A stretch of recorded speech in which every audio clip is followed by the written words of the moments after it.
नाम का त्याग मत करो।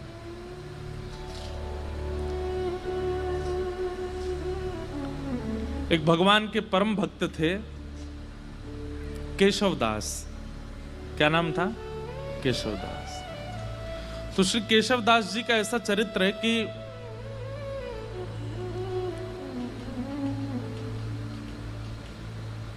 एक बार कहीं कथा में बैठे थे। वो कथा में वक्ता ने ऐसी बात कही कि जीवन में कमाई कहां लगाई जाए तो सार्थक मानी जाती है। आपने जो भी कमाया, अगर परिवार में लगाया, घर में लगाया, पत्नी बच्चे परिवार सब में, देखो थोड़ा थोड़ा तो सब जगह लगाना ही पड़ता है, लेकिन फिर भी उसकी सार्थकता कब है? हमारे द्वारा कमाया गया धन वो ऐसी कौन सी जगह लगाया जाए कि उससे सार्थक माना जाए, ठाकुर जी प्रसन्नता मानी जाए। वक्ता बोले कि अगर वो संतों की सेवा में लगा दिया जाए तो जितना अंश संत सेवा में लगता है उससे ठाकुर जी बड़े प्रसन्न होते हैं, वो सार्थक माना जाता है, वो पुण्य माना जाता है। आपकी कमाई करना भी सार्थक हो जाता है अगर संत सेवा बन रही है तो। बहुत ध्यान से सुनना। तो केशवदास जी ने ये बात सुनी कि भैया संत सेवा करनी चाहिए, उसमें जो धन लगता है वही सार्थक माना जाता है। अपनी पत्नी से कह दिया, देवी देखो हम जो भी कमाते हैं ना, उसका जो भी अंश ठाकुर जी कृपा करेंगे हम संत सेवा में उसको प्रस्तुत करेंगे, तुम राजी हो? पत्नी बोली हाँ हम राजी हैं। बंधुओं, भगवान की बहुत बड़ी कृपा मानिएगा कि आपका कोई संबंधी, कोई सगा ऐसा है जो भगवत सेवा करने में आपकी सहायता करता है। उस मित्र को कभी मत छोड़िएगा जो कथा में लेके आता हो। उस मित्र का कभी त्याग मत करना जो वृंदावन लेके जाता हो।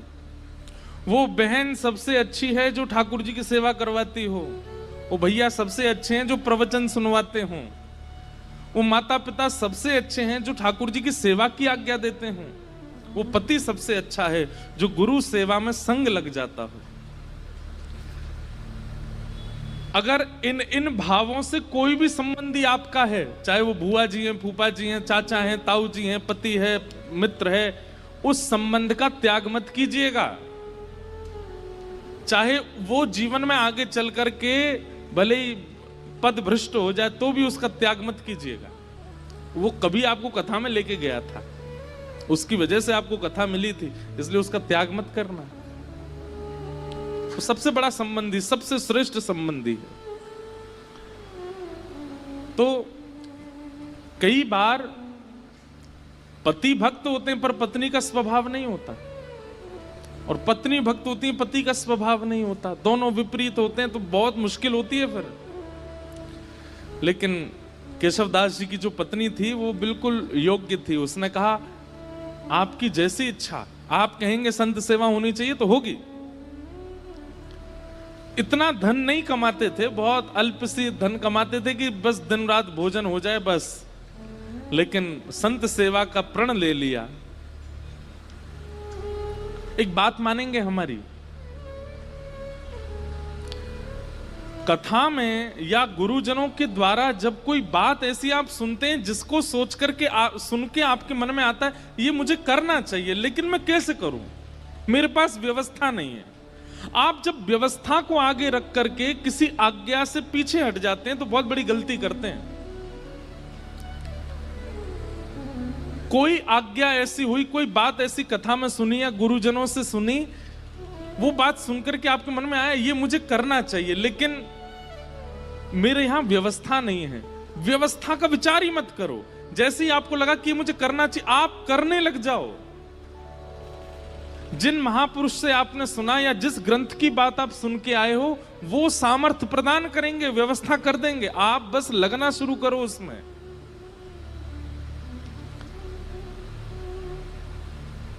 छोटा सा बच्चा स्कूल जाता है और किताब के अक्षरों को देख करके रोने लग गया। क्यों? वे क्या कीड़े मकोड़े से हैं, मुझे तो पढ़ ही नहीं जा रहे ये। मैं कैसे अपने पिता की तरह बनूंगा, मैं कैसे अपने चाचा की तरह बनूंगा, ये तो मुझसे पढ़ने में ही नहीं आ रहे। अरे भाई प्रयास तो कर, तो प्रयास करेगा तो धीरे धीरे समझ में आने लगेंगे। हम लोग हिंदू हैं, अगर अभी हिंदी अक्षर के 1 2 3 4 5 6 प्रकट कर दिए जाएं तो हमसे पढ़े नहीं जाएंगे, वो अक्षर भी हमें समझ में आने वाले नहीं है। प्रयास करेंगे तो सब समझ में आता है। इसलिए कभी कोई आज्ञा ऐसी आप सुनते हैं और उसके प्रति आपका भाव बनता है कि ये मुझे करना चाहिए। मान लीजिए किसी महापुरुष की वाणी से आपने सुना कि संत सेवा करनी चाहिए, सप्ताह में 1 दिन निश्चित कर लो कि चाहे ढूंढ के करके आए संत सेवा करेंगे।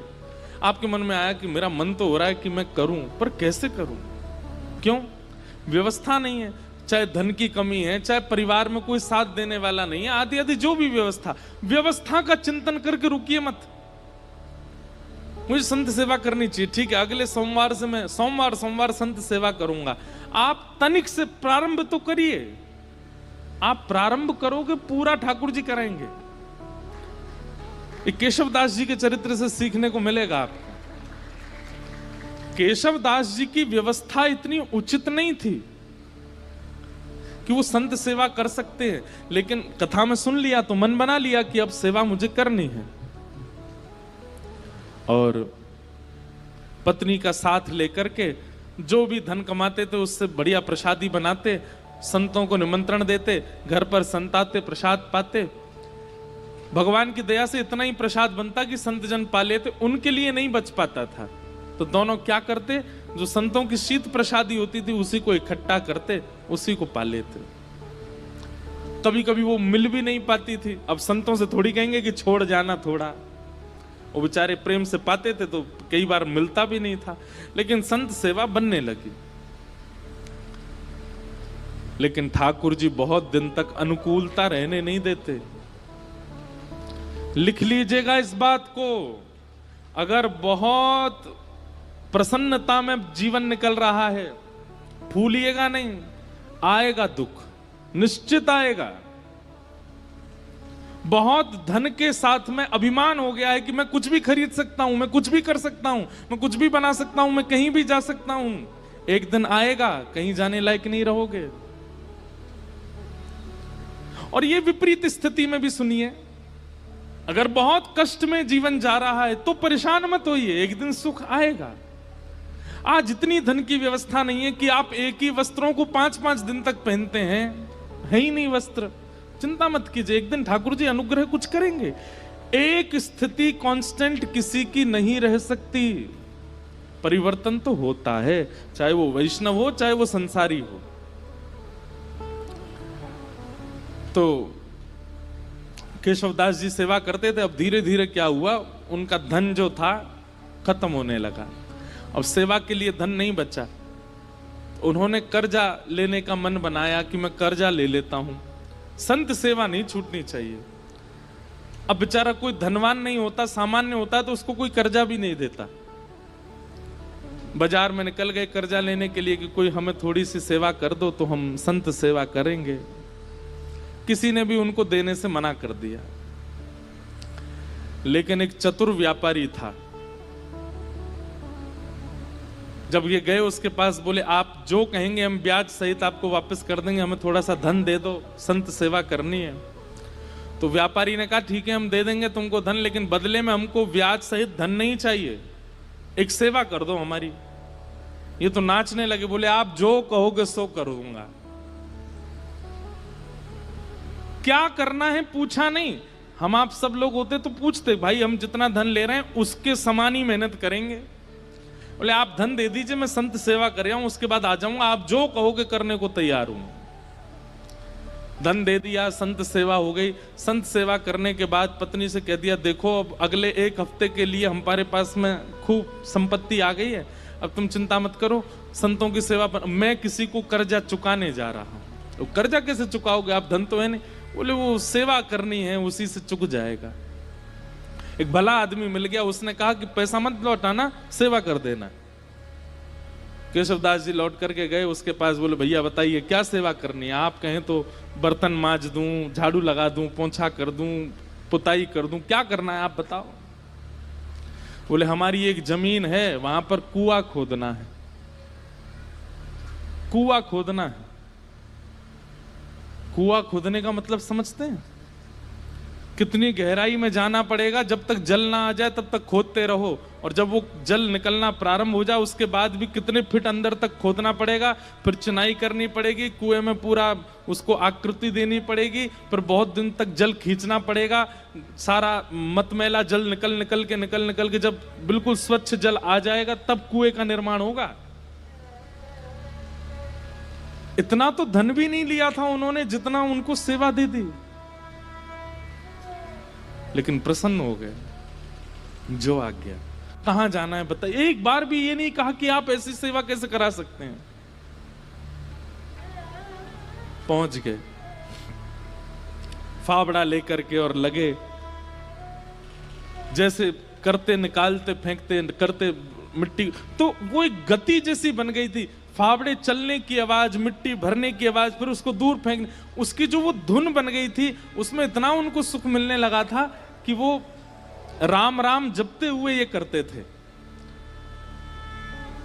और उन्होंने नियम लिया कि ये मैं अपनी संत सेवा चुका रहा हूं, किसी से लिए थे मैंने धन संत सेवा, वो चुका रहा हूं। मैं नियम रखूंगा कि मैं इस पूरे क्रियाकलाप में संसारी बात नहीं करूंगा, केवल राम राम बोलूंगा। कुआं खोदते जा रहे हैं। 2-3 दिन बाद पत्नी को लगा ये कहां जाते हैं, सुबह के जाते हैं रात तक आते हैं। पत्नी भी आ गई, संत सेवा करके आती थी, उसको कहते थे कि अब गहरा हो गया है, तुम मिट्टी में भर के दिया करूंगा, तुम फेंक दिया करना, और सुनो कोई संसारी अपवाद विवाद नहीं, केवल राम राम बोलना। उनका तो अच्छा भजन हो गया, बोले कि इतने प्रसन्न रहने लगे केशवदास जी, बोले भजन भी हो रहा है और मेरे पैसे भी चुक रहे हैं। वो व्यापारी बड़ा खुश कि हमारा तो इतना पैसा भी नहीं लगा जितना बड़ा काम हो रहा है। करते जा रहे हैं, पर कई बार बंधुओं भक्तों को अपना यश खुद नहीं बनाना पड़ता, ठाकुर जी उनका यश बनाते हैं। और कई बार यश दिलाने से पहले ठाकुर जी बहुत तगड़ी ठोकर देते हैं। कुएं में पानी का स्रोत आने लगा था, पानी नीचे से आने लगा था, बड़े प्रसन्न हो गए थे केशवदास जी कि अब जल आ गया है, वो जिन्होंने मुझे धन दिया उनकी सेवा पूरी हो रही है। लेकिन तभी जोर की हवा चली और बगल के मिट्टी जो गहराई में चले गए थे, तो वो मिट्टी थोड़ी सी ढीली हो गई और वो पूरी नीचे आ गई, और जितना कुआं भरा था सब दोबारा भर गया और केशवदास जी अंदर ही दब गए उसमें। पत्नी दौड़ी दौड़ी इधर उधर भागी, अरे कोई बचाओ, मेरे पतिदेव अंदर गिर गए हैं, कोई बचा के लाओ। कोई धनवान मानी व्यक्ति होता तो लोग प्रयास भी करते, अब केशवदास जी बेचारे सामान्य व्यक्ति, किसी ने मदद नहीं की। सब सोचने लगे कितना गहरा, तुम्हारे पति को 1 महीना लगा इतना अंदर जाने में, हम इतने भीतर तक मिट्टी कैसे निकालेंगे बाहर। कुछ लोगों ने सोचा, बोले भाई अकेला निर्वन कैसे करेंगे, कुछ पैसा वैसा देके इनको शांत कर दो, और कुछ धन धान्य दे करके उनको, बेचारी वो भी कहां तक किसके पास जाती। लेकिन रोज ठाकुर जी से प्रार्थना करती, मेरे पति ने कभी कोई गलत क्रिया नहीं की, आपके नाम का आश्रय लिया, संत सेवा की, नाथ आप ऐसा अनहित नहीं कर सकते उनके साथ। 1 महीना व्यतीत हो गया, मृतक घोषित हो गए केशवदास जी। 1 महीना बाद जहां वो कुआं खोदा जा रहा था, अब तो वहां पे कुआं खोदने का कोई प्रश्न नहीं उठता था। लोगों ने कहा कि इसमें तो आदमी मर गया, भीतर अब कुआं मत खोदना यहां पे। लेकिन लोग बाग जब वहां से निकलते थे तो वो एक मिट्टी का टीला बन गया था। जब वहां से निकलते तो राम नाम धुनी सुनाई देती, और राम नाम धुनी केवल राम राम करती हुई सुनाई नहीं देती, साथ में झांझ, मंजीरा, करताल, सारंगी आदि आदि वाद्य भी सुनाई देते, जैसे मानो कोई उत्सव महोत्सव चल रहा हो। आते जाते लोगों को लगता शायद पास के गांव में कीर्तन चल रहा होगा। लेकिन जब 10-15 दिन तक अखंड नाम धुनी सुनाई देने लगी, पास के गांव में जाकर के देखा कोई उत्सव नहीं है, तब बोले शायद यही कुछ है।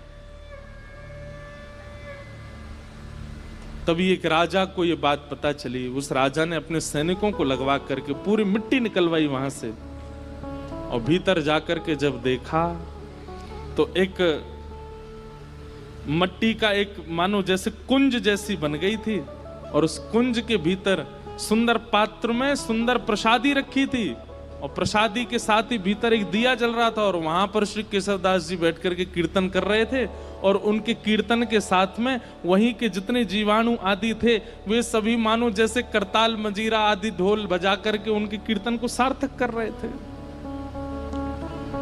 ये देख करके सब हैरान रह गए। नाम का बल ये सामान्य बात नहीं है। नाम का आश्रय लेने वाला व्यक्ति कैसी भी परिस्थिति में हो, नाम सब सुलभ कराने की सामर्थ्य रखता है। ठाकुर जी के नाम में इतना बल है। हमारे गोवर्धन में एक बाबा गए,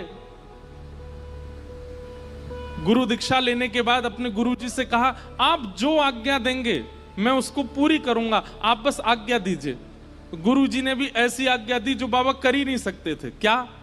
कि जितने भी संस्कृत साहित्य ग्रंथ हैं हमारे संप्रदाय के, सबका अध्ययन करके सबको कंठस्थ करो। बाबा बोले, मैं तो अंगूठा टेक, मुझ पर संस्कृत कहां आती है। गुरु जी बोले, हम एक ही बार आज्ञा देते हैं, हमने जो आज्ञा देनी थी वो दे दी।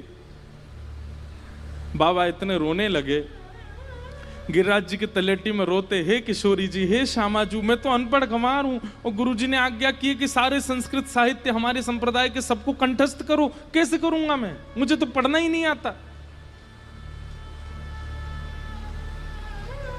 मुझे तो केवल आपका नाम आता है, मैं तो केवल राधा राधा करना जानता हूं और कुछ नहीं आता मुझसे।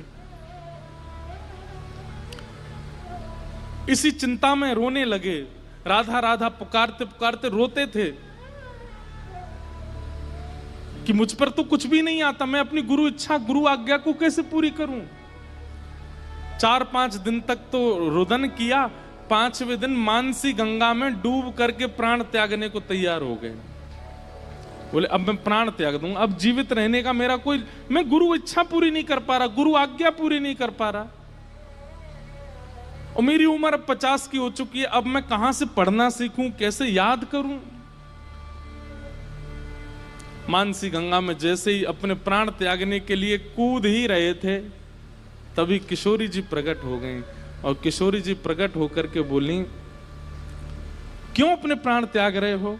बोले कि हे स्वामिनी जी, मेरे गुरु ने आज्ञा की, मेरा सौभाग्य कि आपके मुझे दर्शन हो गए, पर मेरे गुरु ने मुझे आज्ञा की कि सारे संस्कृत साहित्य याद करो। कैसे करूं? मैंने तो पढ़ा लिखा ही नहीं हूं। किशोरी जी ने कहा, अपनी जीभ बाहर निकालो, और बाबा ने अपनी जीभ बाहर निकाली।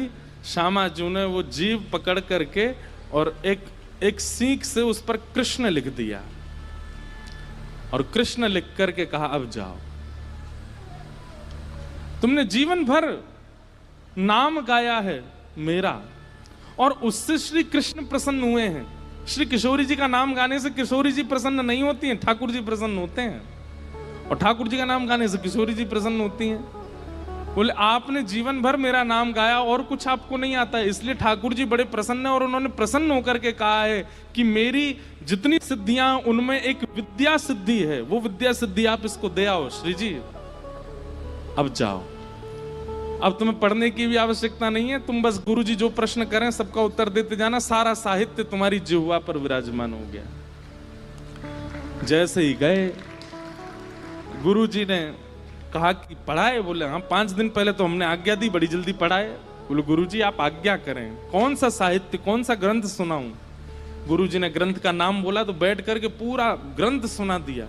बोले, कैसे प्रकट हुआ? बोले, केवल नाम का आश्रय, श्री जी के नाम की कृपा हुई है, मैं पढ़ा लिखा नहीं हूं, श्री जी ने कृपा करके अपने नाम की कृपा से मुझे ये सब प्रदान कर दिया। इसका मतलब ये नहीं है किसी के पेपर हो तो रात भर राधे राधे बोलता रहे, हे किशोरी जी कल मेरा एग्जाम अच्छा हो जाए। लंबे समय तक नाम का आश्रय लीजिए, और उस नाम का आश्रय किसी कार्य की सिद्धि के भाव से मत लीजिए, बस नाम का आश्रय लीजिए, कार्य सब अपने आप ठीक हो जाएंगे। सत्यम परम धीमहि, परम सत्य भगवान का नाम है, उसे हम बारंबार प्रणाम करते हैं। धर्म प्रोजित कई तवोत्र परमो निर्मत्सराणां सताम्, वैद्यं वास्तवमत्र वस्तु शिवदं तापत्रयोन्मूलनम्। श्रीमद्भागवते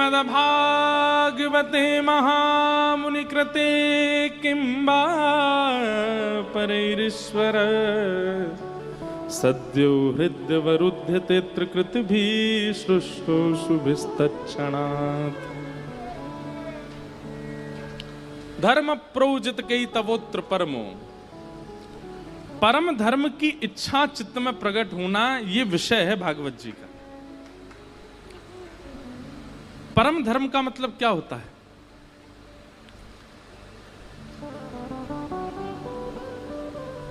परम धर्म का मतलब क्या है कि अब मैंने बहुत कमा लिया, बहुत खा लिया, बहुत कर लिया, बहुत सब कुछ करके देख लिया, अब मुझे एक ठौर चाहिए बस। एक प्रकार का ये परम धर्म है। धर्म क्या है? कमाने में निपुणता प्राप्त करना, घर परिवार को संभालने में निपुणता प्राप्त करना, बच्चों का ब्याह करना, पत्नी को संभालना, परिवार को संजोना, व्यापार भी उचित कर, ये सब धर्म के अंतर्गत आता है। पर परम धर्म का मतलब क्या है? अब इस देह का तो मैंने कल्याण कर लिया, अब आत्मा का कल्याण करना है, वो परम धर्म है। एक दिन ऐसी चेतना मन में प्रकट हो जाए कि बस अब इस आत्मा की सदगति मुझे देखनी है, कैसे होगी? अब मुझे एक आश्रय चाहिए। आपने सुना होगा प्राचीन काल के जितने भी राजाओं की कथा सुनाते हैं व्यास मंच से, सब में क्या कहते हैं? एक उम्र आने पर राजा वन को चले गए, राजा वन में जाकर के भजन करने लगे। पर आजकल कोई वन में नहीं जाता, वन ही नहीं बचे। आजकल कोई वन में नहीं जाता। लेकिन एक बात कहें, इस कलिकाल में वन श्री वृंदावन है। आपका मन जिस दिन वृंदावन की ओर बढ़ जाए, मन जिस दिन वृंदावन के अलावा और किसी को प्रायोरिटी ना देता हो, उस दिन समझ जाना कि बस यही हमारा वनवास है, यही हमारा वन गमन है। मन में और कोई इच्छा ना आवे वृंदावन के अलावा। बंधुओं, कभी कभी अपनी भक्ति ऐसे नापा कीजिए कि आपको ठाकुर जी और दूसरी तरफ संसार की कोई वस्तु रख दी जाती हो और एक चीज चुनने को कही जाती हो, फिर अपने मन को देखा करो कहां की तरफ आकर्षित हो रहा है। जैसे एक तरफ तो ठाकुर जी का राजभोग प्रसाद है और दूसरी तरफ पिज्जा है, बर्गर है, बढ़िया बढ़िया चीजें हैं संसारी जो ठाकुर जी को भोग नहीं लगी। अब अपने मन से पूछो, एकांत में किया करो, ये सबके सामने करोगे तो सबको पता चल जाएगा। और कई बार सबके सामने तो आप आडंबर भी कर सकते हो, जबरदस्ती प्रसाद ही पकड़ोगे। पर कभी कभी अपने आप से पूछिए कि आपका मन किस तरफ जा रहा है। आप नाम जप करते हैं, रोज तिलक लगाते हैं, कथाएं सुनते हैं, कभी कभी नाप तोल के देखा तो कीजिए कि भक्ति की स्थिति पहुंची कहां अभी। बहु व्यंजन एक तरफ रख दीजिए और ठाकुर जी का प्रसाद एक तरफ रखिए और बिल्कुल बिना चीटिंग के देखो कहां की तरफ, किसकी सुगंधी की तरफ, किसके स्वरूप की तरफ जीव में पानी आ रहा है, मन जा रहा है। अगर वो संसारी वस्तु के प्रति हो रहा है तो फिर उसके बाद भजन में एक माला बढ़ा दो, थोड़ा सत्संग और बढ़ा दो। और यदि वो ठाकुर जी के प्रसाद की ओर भाग रहा है, बहु व्यंजन सामने रखें लेकिन मन में इच्छा ही प्रकट नहीं हुई, ठाकुर जी का प्रसाद प्रधान है, अब ये समझ जाओ कि हमारे गुरु की कृपा, हमारे भजन का प्रभाव, हमारी सत्संग, हमारे पुण्यों का प्रभाव, ठाकुर जी हमें प्रिय लग रहे हैं। अब प्रसन्न हो जाओ। स्थानों को रखो, एक तरफ अपॉर्चुनिटी है आपके पास कहीं विदेश जाने की और एक तरफ अपॉर्चुनिटी है फ्री समय हम वृंदावन भी जा सकते हैं। कहां जाना चाहिए? लेकिन मन में विदेश का ही आएगा। यहां बोल रहे हो आप लोग, आप विदेश जाने के लिए पहले हां करोगे, वहां जाना है। कभी कभी ये नाप तोल करके देखा कीजिए कि कहां की तरफ रुझान ज्यादा है। और यदि वो रुझान भगवत सेवा के प्रति, भगवत वस्तुओं के प्रति बढ़ रहा है, तो इसका मतलब क्या है?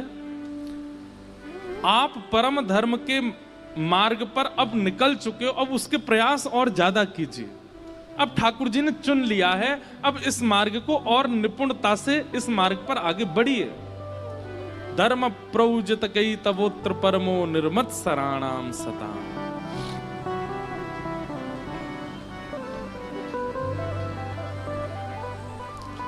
निर्मत सराणाम सताम, मात्सर्य दोष खत्म हो जाए चित्त से।